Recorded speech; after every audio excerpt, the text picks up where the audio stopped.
Bien, amigos, ya estamos en contacto telefónico con David Tuesta. Él es exministro en el régimen de Martín Vizcarra y también él es presidente del Consejo Privado de Competitividad. Le damos la cordial buenas tardes y muchas gracias por la apertura a esta entrevista. Buenas tardes, señor David Tuesta, muchas gracias. Estimado Boris, ¿cómo estás? Un placer estar en tu programa. De igual manera, estamos acá en Huancayo, Canal 21.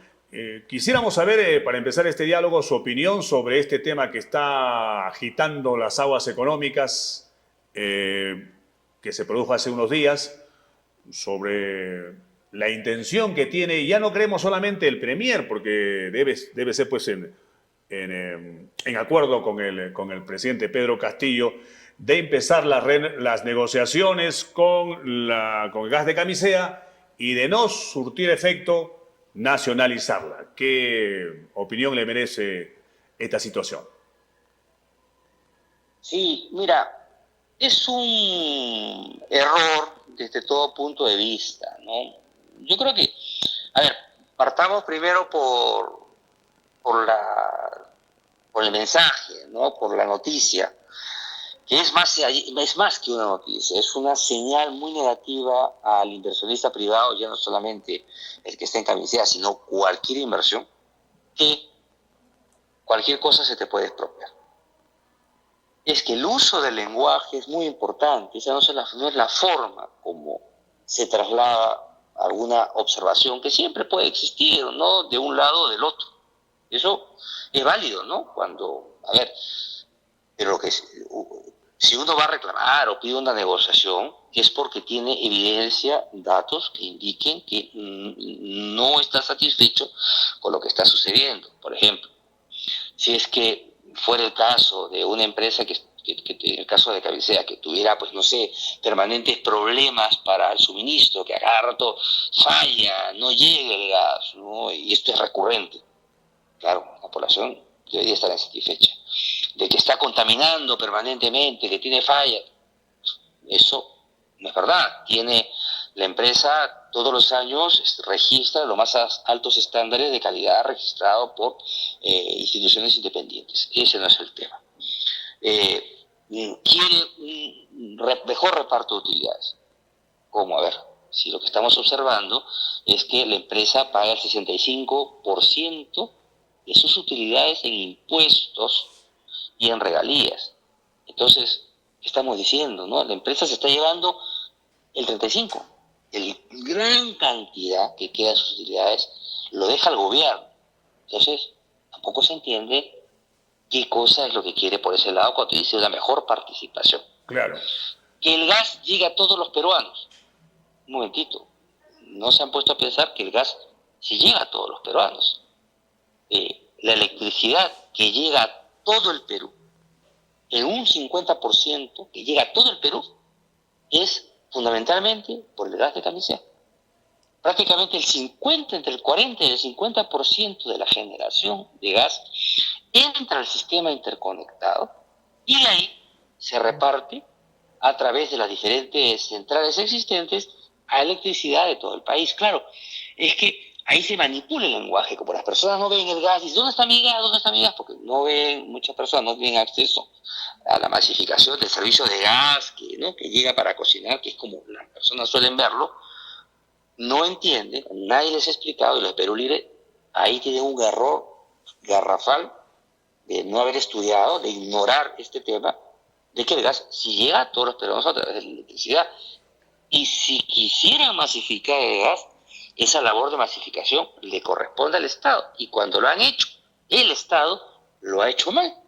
Porque ahí tenemos, por ejemplo, como gran monumento a la ineptitud y lamentablemente también a la corrupción, el hecho de que se tiene ahí conclusa el gasoducto del sur y se podría haber desarrollado otras cosas en otras partes del país. Ese es el problema del Estado. Entonces, sería importante también, y aprovechando el conocimiento que usted tiene sobre el tema, y también por haber sido ex ministro de Economía, que nos explique, que nos ilustre ¿por qué la mayoría de peruanos, oye, tenemos acá gas, el gas es muy caro, ¿por qué se le vendió a otro país y ese otro país lo renegoció con otro país?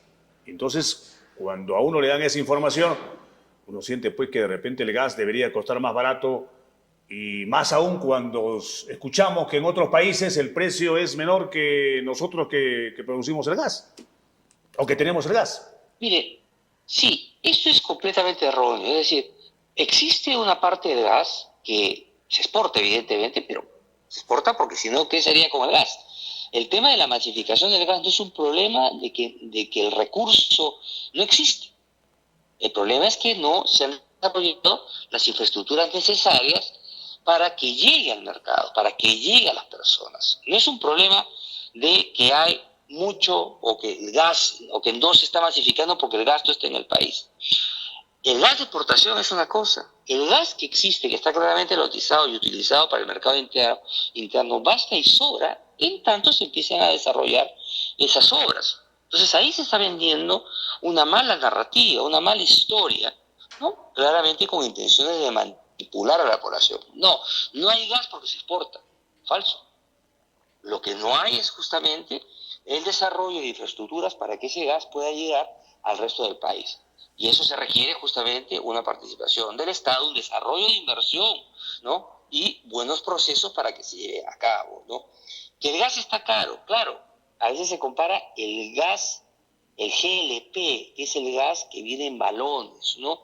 El que está, que sale como parte del derivado de petróleo, ¿no? Esa es otra cosa, el GLP.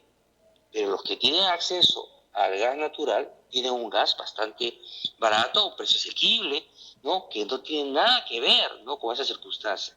El hecho de que no haya un gas barato no tiene que ver absolutamente ni con que se esté exportando una proporción de gas, porque hay de sobra realmente, si es que se quisiera masificar.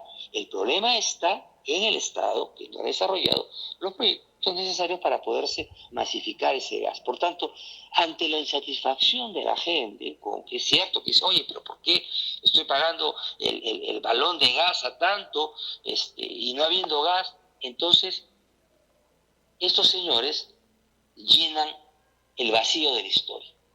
Estamos, Ante la falta, ineptitud de los gobiernos de contar la historia real, ellos llenan el vacío y le cuentan una historia manipulada a la gente para ponerla en contra de la inversión privada. estamos conversando con David Tuesta, ex ministro de Economía en el gobierno de Martín Vizcarra. Ha aparecido el día de hoy una información que dice que la sociedad peruana de hidrocarburos ha indicado que expropiar el gas de Camisea le costaría al Perú al menos 30.000 millones de dólares.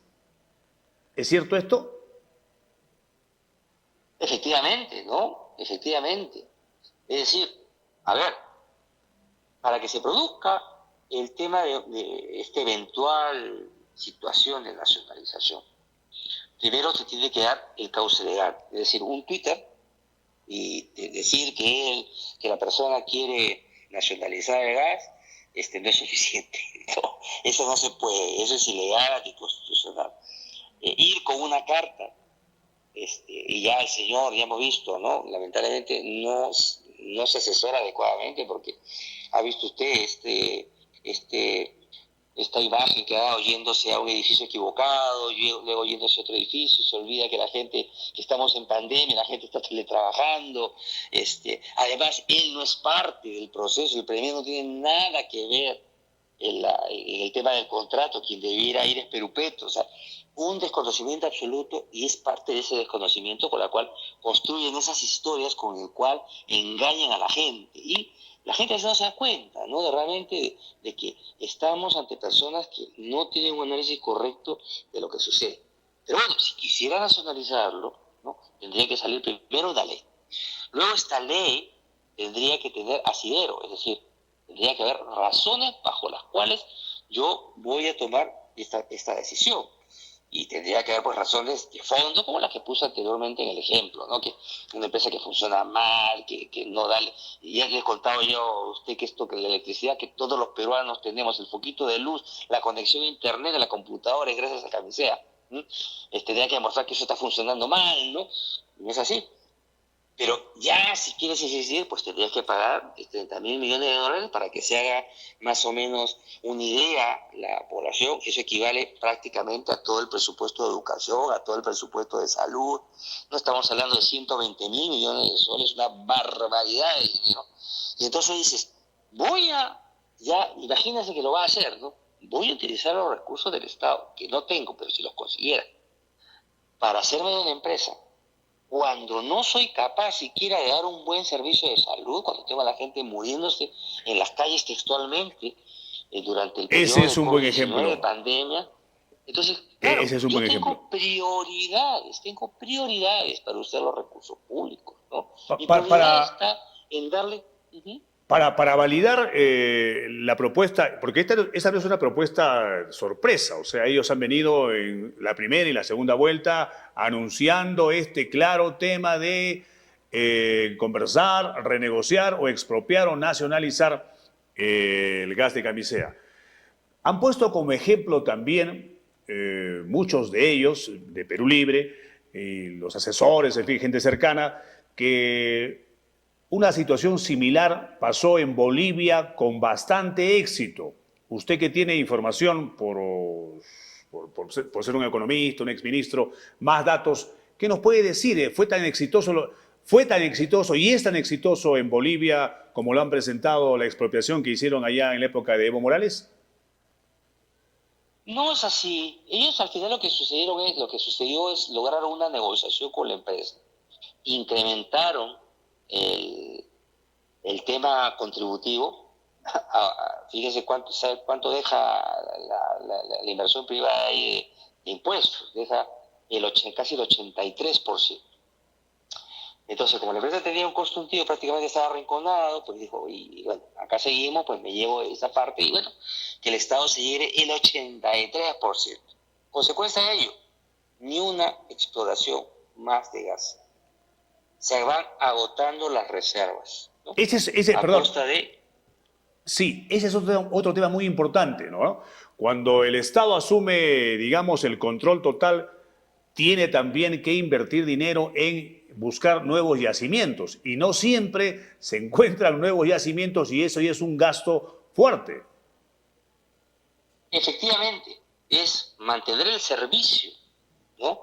Que llegue, que no haya problemas, que no haya fallas, ¿no? Y eso también es lo que se ha notado en el caso del gas en Bolivia, que también tiene serios problemas operativos y que está significando unos gastos elevados por parte del Estado. Al mismo tiempo, una empresa privada, justamente porque tiene el incentivo de generar mayores utilidades, más aún con la cantidad de impuestos que está dejando en el país, se va preocupando de invertir en nueva tecnología. También el Estado en Bolivia ha dejado de hacer las inversiones necesarias, ya no solo en exploración, sino en tener un buen mantenimiento de los ductos y de todo el proceso que significa proveer, ¿no?, el gas a la población. Entonces, esos son los riesgos. El día de hoy hay una pérdida de reservas importantes, hay una serie de problemas operativos y de pérdidas en las empresas. El Estado está bastante endeudado porque el gas es subsidiado, ¿no? Porque no hay nada gratis, ¿no? Acá no hay un tema de que, oye, ya llega el Estado y esto va a ser maravilloso, ¿no? Nosotros tenemos algunas experiencias, algunas empresas estatales que no precisamente son las mejores. Ya me dirán ustedes en Huancayo y en otras regiones que también manejan esto, cómo funcionan las empresas, las EPS, ¿no?, que brindan agua. Seguramente que son maravillosas brindando el servicio. Ya sabemos que tienen un problema y cuando tienen un problema, esa eficiencia que dan, es el Estado el que está detrás. Sea mal, Aprovechando, también un problema del Estado. es verdad, aprovechando ya en la parte final, señor David Tuesta, aprovechando su conocimiento de estos temas, porque usted ha estado pues dentro del Estado, dentro de las instituciones y de las más complicadas, el Ministerio de Economía. Hasta ahora no se ha nombrado a los 7 miembros del directorio del Banco Central de Reserva. Y queríamos preguntarle, ellos, ¿hay algunas características que la ley, que la norma indica quiénes deban estar o simplemente es criterio político del Parlamento y del Poder Ejecutivo? Bueno, en el caso del Banco Central, el presidente de la República nombra a 3 directores el presidente, de los 7 miembros que hay en total, incluyendo el presidente. 4 el presidente de la República, decisión directa del Ejecutivo, el presidente de la República, que implicaría el presidente del Banco Central y 3 miembros. Y los otros 3 miembros lo define el Congreso, ¿no? Por votación, ¿no? Este es un tema que hay que mirarlo con mucho detalle, ¿no? Porque lamentablemente ya hemos venido observando los criterios, vamos a poner entre comillas, meritocráticos, que ha ido considerando el gobierno últimamente para nombrar a titulares, ¿no? De carteras, de direcciones, etcétera, ¿no? De grandes puertos del Estado y que muchos han estado bajo cuestionamiento en la opinión pública y en la prensa.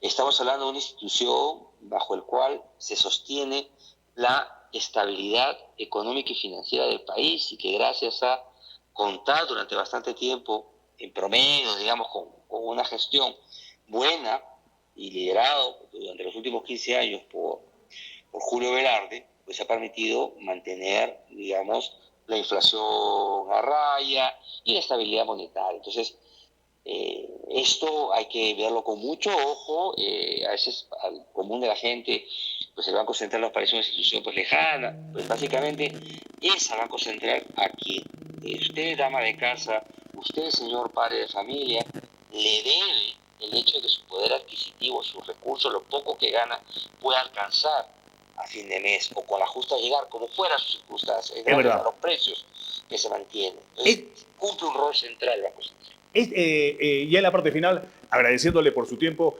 estos 7 miembros de directorio, ¿hay algunas disposiciones que tengan que tener determinadas características, digamos, determinados estudios, o simplemente es cuestión, como le decía yo, política o de confianza por parte de quienes los nombran? Como usted dijo, 3 por parte del Parlamento y 3 por parte del gobierno.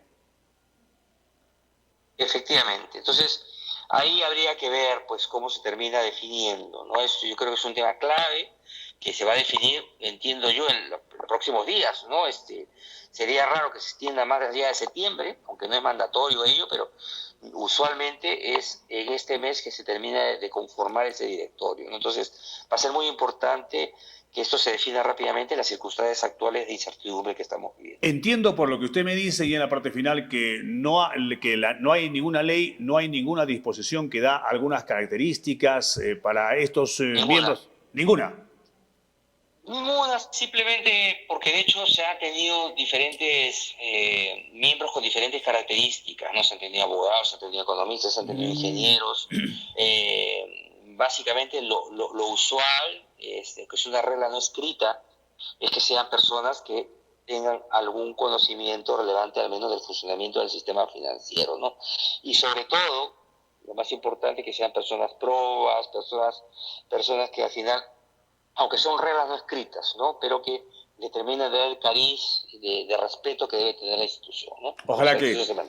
Ojalá que bajo esos parámetros se pueda escoger a los 7 miembros del directorio y ya el actual ministro, Pedro Franklin, ministro de Economía, ha dicho que en los próximos días, y ojalá que así sea. Señor David Tuesta, exministro de Economía, muchísimas gracias por su tiempo y por su aporte. Perfecto.